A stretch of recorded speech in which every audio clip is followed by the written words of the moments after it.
Olá, eu sou Donizete Tokarski e este é o programa Energia Agro.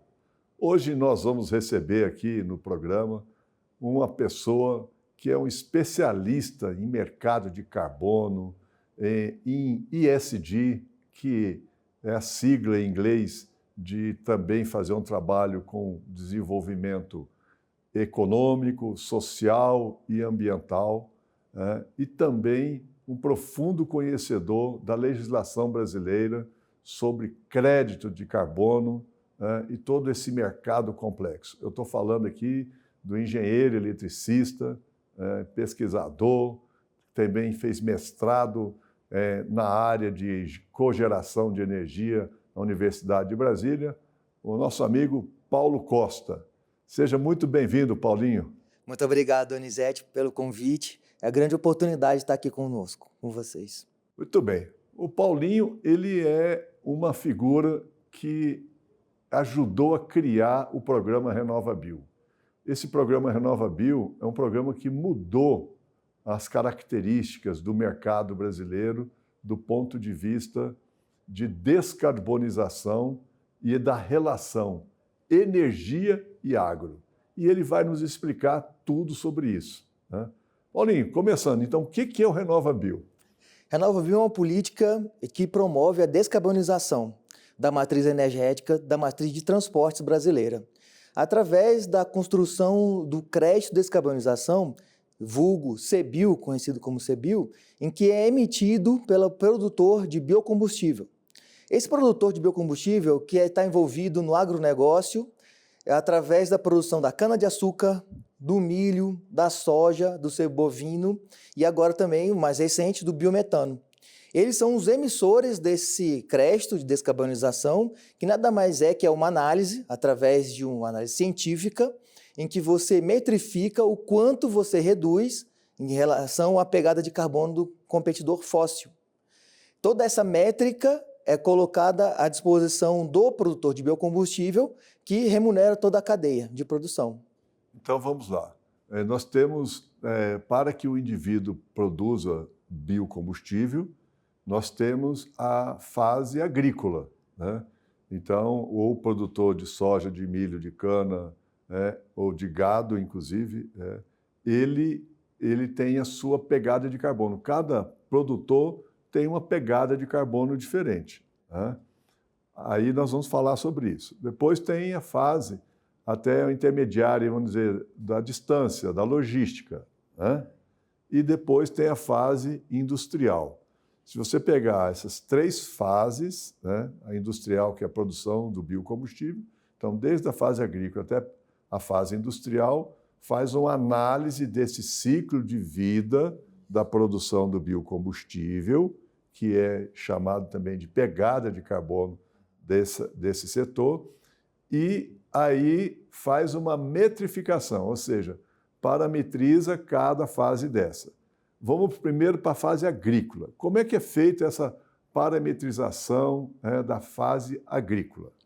Então, a inteligência da Política Nacional de Biocombustíveis é realmente a racionalidade através de uma que a gente chama de RenovaCalc, que é uma... O que é a RenovaCalc? Então vamos lá. Então, é a parte científica da contabilidade dessa pegada de carbono, dessa metrificação do quanto você consome de combustíveis para a produção agrícola, quanto você consome de insumos, quanto você consome de bioinsumos e o quanto você reduz, então, da emissão dessa pegada de carbono.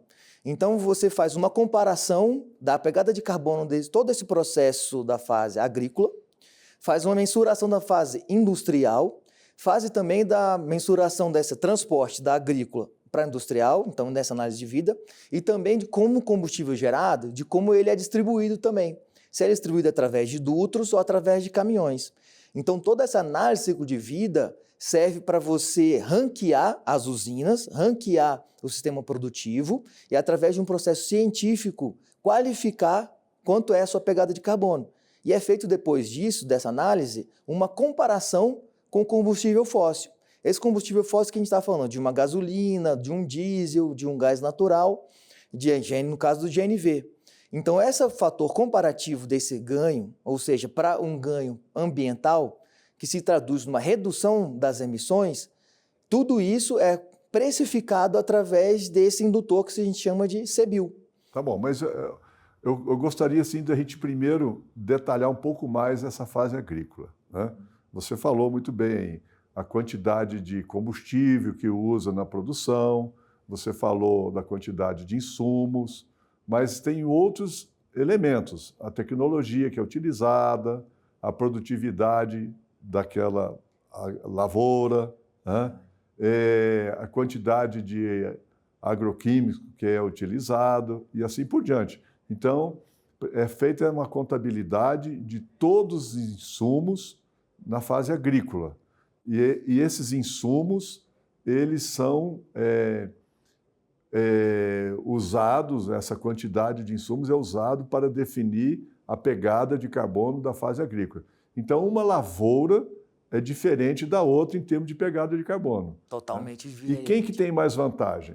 A que emite menos, a mais eficiente, a que tem maior produtividade.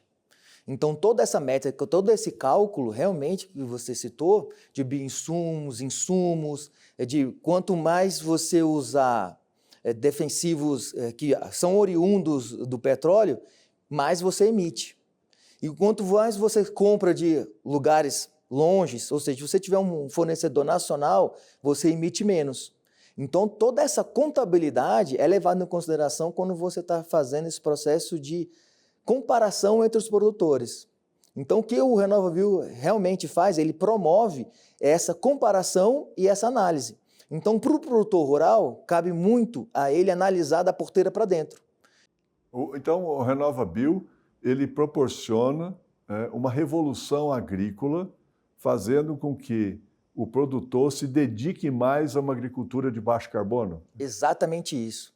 E olha, eles têm que se dedicar a essa agricultura porque ele tem vantagem econômica em relação a isso. Porque aquilo ali vira um produto metrificado, um produto que está calculado, tem todo racional para que ele produza mais de forma mais eficiente em termos de emissões. Quem que calcula isso? Quem que calcula que aquele produto, que a soja A ou a soja B de uma propriedade ou de outra, ou a cana de uma propriedade ou a cana de outra propriedade, ela tem uma pegada de carbono maior ou menor? A Agência Nacional de Petróleo, a ANP, e Biocombustíveis, é a que é a tutora desse regramento, dessa RenovaCalc, que é a metrificação de quanto se tem de pegada numa parte rural. E através das firmas inspetoras, se você tem um atendimento caso a caso, produtor a produtor, que você faz uma checagem dessa RenovaCalc, desse método de cálculo.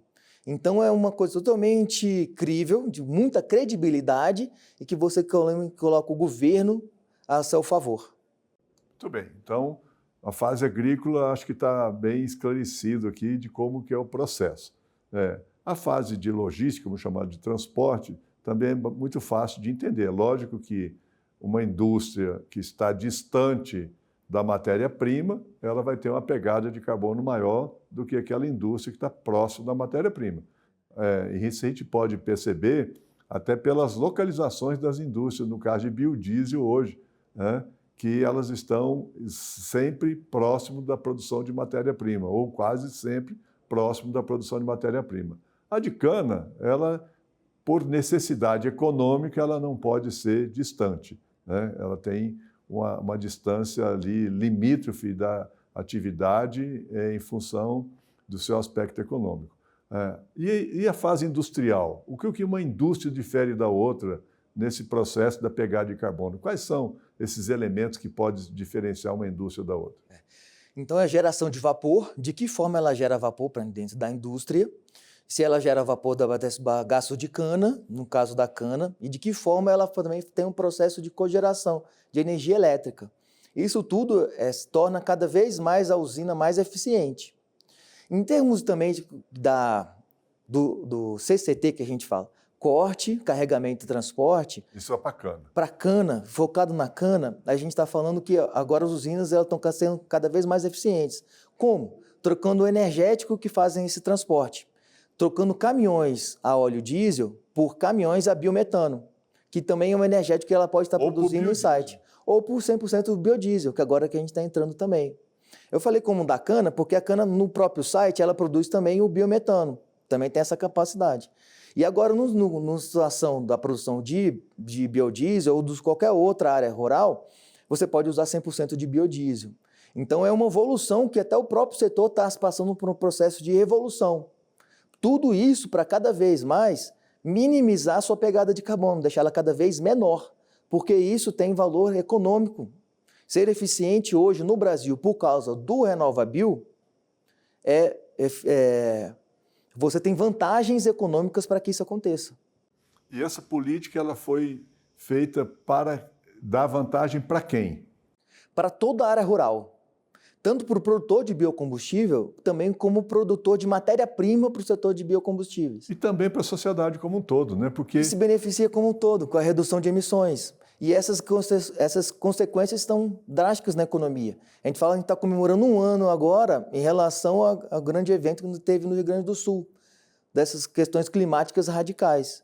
Então, toda a sociedade se beneficia com a redução da pegada de carbono. E o que nós já temos assim de volume de CBIOs, né, que são esses créditos de descarbonização, que já foram comercializados nesses 5 anos de programa, é isso? 5 anos de programa. Desde 2020, a gente já comercializa e emite os CBIOs. Em termos de economia, são 4,5 bilhões de reais todo ano que são gerados de renda na negociação do CBIO. Sendo que o CBIO, a precificação é dada a mercado, ou seja, em negociações de balcão que acontecem na Bolsa de Valores, na B3, em que o preço é dado pela interação da oferta e da demanda. Nós vamos fazer um intervalo e nós vamos continuar discutindo sobre isso. Eu estou aqui conversando com um especialista, o Paulo Costa, que é uma pessoa que conhece tudo desse programa RenovaBio, né? Ajudou a desenvolver esse programa e hoje ele é consultor nessa área. Fique conosco, nós vamos fazer um breve intervalo e o programa Energia Agro volta já.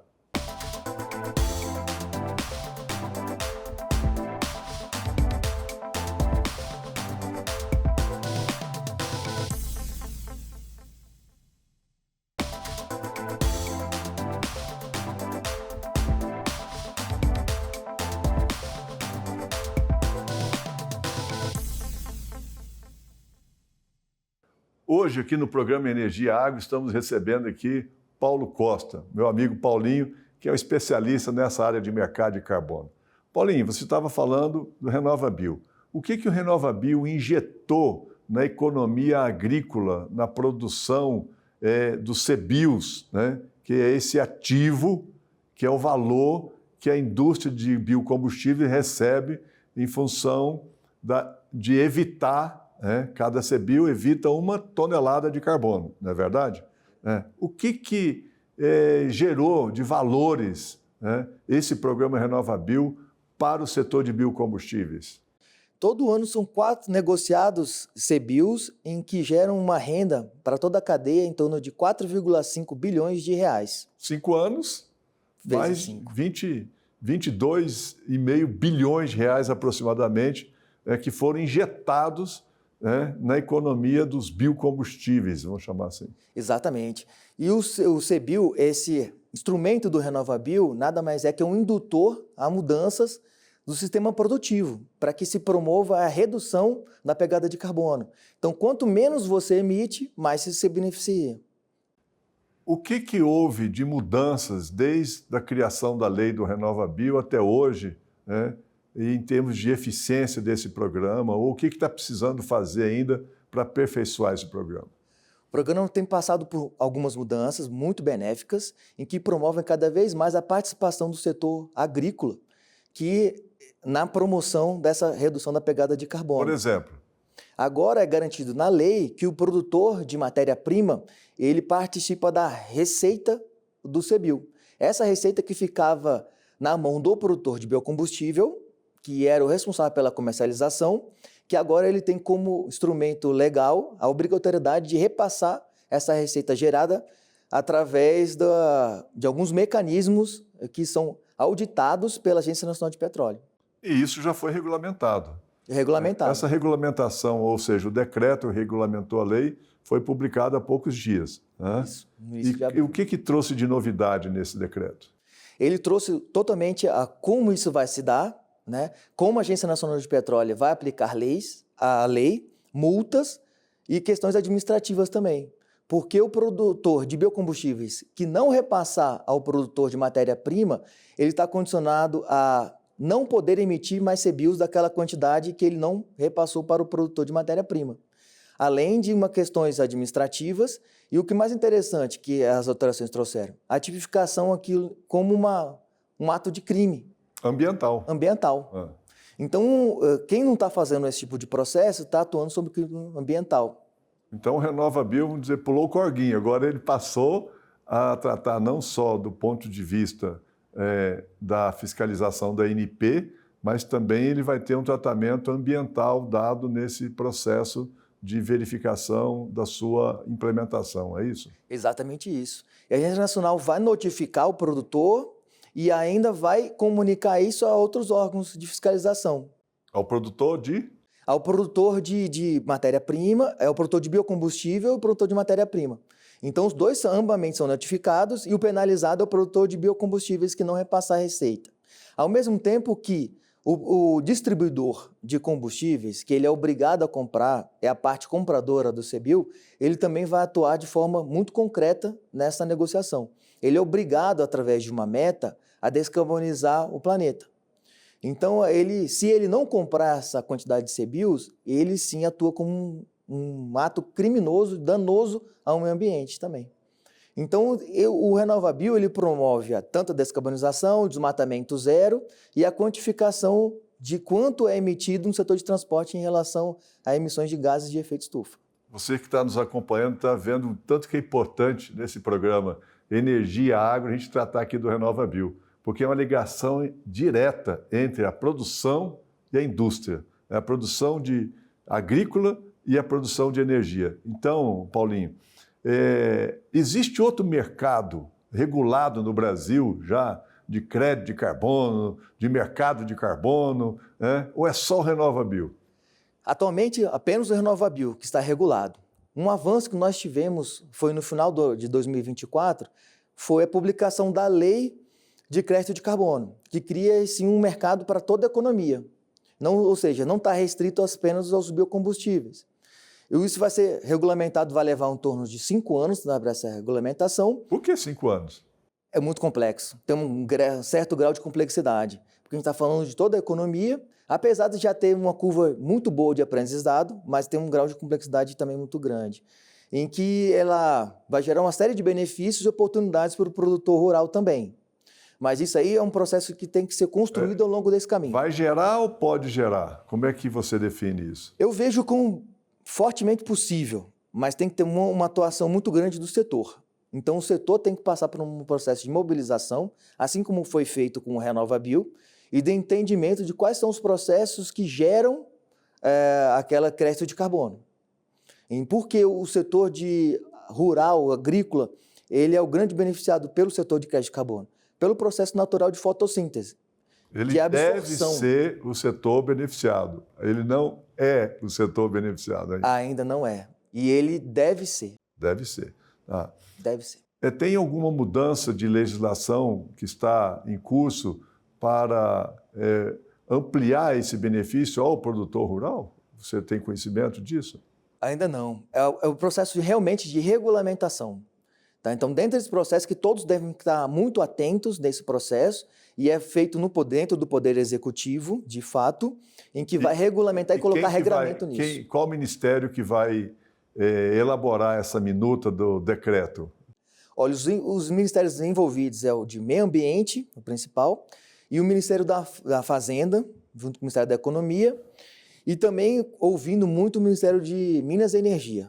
Mas esses dois são os principais, Meio Ambiente e Ministério da Fazenda. Esses projetos que estão sendo implantados no Brasil, tanto o RenovaBio quanto a Lei do Mercado de Carbono, eles são baseados em quais experiências do mundo? São experiências do mercado voluntário, em que passa por um processo de certificação internacional, que existem 2 grandes certificadores, em que lá tem todo o regramento de como você faz o levantamento dessa pegada de carbono, ou seja, da quantidade de emissões que você tem no processo econômico. Então, você faz sempre uma comparação do antes, sem o projeto, e com o projeto. Porque o intuito, a intenção de um crédito de carbono é promover, fazer a indução de sair de um modelo econômico intensivo em carbono, que emite muito, para um modelo de baixa emissão. Muito bem. Nós estamos aqui conversando com um especialista nessa área. E você, que é empresário, que está procurando alguém para conversar sobre isso, né? Eu não vou botar o endereço aqui não, mas é que o Paulo Costa pode ser procurado para dar a orientação devida ao empresário, seja que qual setor for, não é isso, Paulinho? É verdade. E olha, é um desafio para toda a humanidade, né? Todos os setores da economia estão envolvidos nesse processo de descarbonização. Então, é super motivador, interessante que procurem os estudantes de projeto de crédito de carbono, entendam de que forma você está nesse mercado e de que forma você é beneficiado com o mercado. Porque o que a gente está promovendo aqui é sair de uma economia intensiva em carbono para chegar a uma economia de baixo carbono. Paulinho, nós estamos diante da COP30. Né? Eu posso dizer, neste momento, que o único programa eficaz de redução de emissões que o Brasil tem para levar a COP30 é o RenovaBio? Exatamente, é o RenovaBio. RenovaBio é o grande caso de sucesso, porque ele tem um processo de metrificação da redução da pegada de carbono e um processo também de comercialização desses créditos de carbono. Muito bem estruturado numa bolsa, que é a Bolsa Brasileira, em que todos saibam como você pode estar se beneficiando disso. Por que se beneficiando? Não serve só para o produtor nem o distribuidor de combustíveis, mas para uma pessoa física, uma pessoa jurídica, que também queira interagir com esse mercado, ele pode comprar CBIOs e estar colaborando para a redução de 1 tonelada de CO2 da atmosfera. E é uma moeda, vamos chamar assim, uma moeda não, é um produto que ele tem a variação do mercado, né? Exatamente. Todo dia tem negociação de mercado, todo dia tem precificação. Hoje o CBIO está valendo aproximadamente quanto? Em torno de R$ 66. Tá, e chegou a quanto já? Já chegou a R$ 200. R$ 200? R$200. Então, é um produto aí que tem uma variação significativa. Significativa. E qual que é a tendência? Você sugere a quem está nos assistindo agora de investir em CBIOs? Sugiro, é um bom instrumento de investimento, digamos assim, mas assim, além de promover a valorização, que isso pode acontecer ou não, dependendo das questões de oferta e demanda, é a propósito de promover a redução da pegada de carbono, de 1 tonelada de CO2. E, ao mesmo tempo, se valorizar com a valorização desse ativo, desse produto ambiental. Então, você tem esses dois vieses. E a Lei Combustível do Futuro, ela evidenciou esse programa na projeção que deu aos novos combustíveis? A Lei do Combustível do Futuro valoriza e muito tanto os biocombustíveis como a Política Nacional de Biocombustíveis, do RenovaBio. Ao promover a mistura obrigatória, ela acrescenta ainda mais biocombustíveis em substituição ao combustível fóssil, essa é a grande pegada, e ainda promove um instrumento similar ao CBIO, que se chama Segob, que é um instrumento que vai passar por um processo de regulamentação nesse ano, em que vai ser entregue no final do ano a possibilidade do setor de biometano de comercializar um novo instrumento em mercado. Tá. E o que você sugere hoje para um empresário que quer discutir mais sobre esse tema?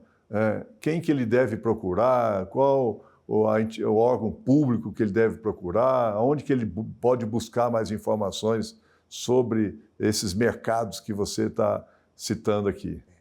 Acompanhando as notícias da AgroMais, que vocês fazem um ótimo, excelente trabalho, essa é a primeira pegada. O Ministério de Minas e Energia também promove audiências públicas, promove um debate bem amplo em relação a esse tema. O Ministério do Meio Ambiente também tem promovido cartilhas, interações também com várias empresas e entidades do setor. E cada vez mais o processo legislativo também tem interagido também. Então, são os meios de comunicação. Muito bem. Ele não quis dizer que procure ele também, mas é uma pessoa que sabe tudo e como vocês puderam acompanhar. Este é o programa Energia Agro e quando a conversa é boa, acaba o tempo rapidamente. Você que está nos assistindo, acompanhe também através das nossas redes sociais, ou LinkedIn, ou também no Instagram, e participe, criticando, sugerindo e dando sua opinião. Fique sempre conosco. Na próxima semana, teremos um outro convidado aqui para debater esses importantes assuntos ligados à energia e ao agro. Até mais!